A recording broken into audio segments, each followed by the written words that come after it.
কাজের জন্য এটাকে বানানো হয়েছে সেই দিক থেকে দেখি তাহলে অবশ্যই এটা ত্যায্য।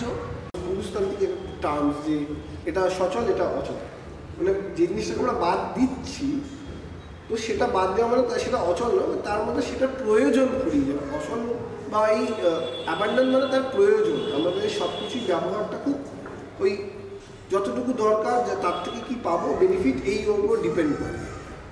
একটা এসে আমরা একটা যদি এখানে নাটক দেখতে আসি বা যাত্রা দেখতে পারি, একটা 360 ডিগ্রি স্টেজ আছে, সেখানে নিচে থেকে লোক এসে স্টেজের ওপরে এন্ট্রি নিচ্ছে, সেখানে মানে ঝকাঝক লাইট চলছে, পাখা চলছে, লোক এসে টিকিট কাটছে সিটে বসে দেখার জন্য। সেই সিটের সাথে মানুষেরও একটা রিলেশন তৈরি হয় এবং এখন যেটা হয়েছে এই সিটগুলো এখন পড়ে আছে। আর এছাড়াও এটা হয়েছে অ্যাবেন্ডন, তারও তো অনেক কারণ আছে, হয়তো এর থেকেও বড় স্পেস আমরা রিজার্ভ করছি বা অডিয়েন্স চাইছে তার জন্য এটাকে বন্ধ করে হয়তো আরও বড় স্পেস তৈরি করা হয়েছে। লাইক হয়তো এখন এটা থাকলে কজন এখানে আসতো না, আমরা সবাই আইনক্স কিংবা এইসবই প্রেফার করি, নন্দনে আর কজন সিনেমা দেখতে যায়। দেখছি মানে এখানে একটা ওনারশিপেরও জায়গা আছে,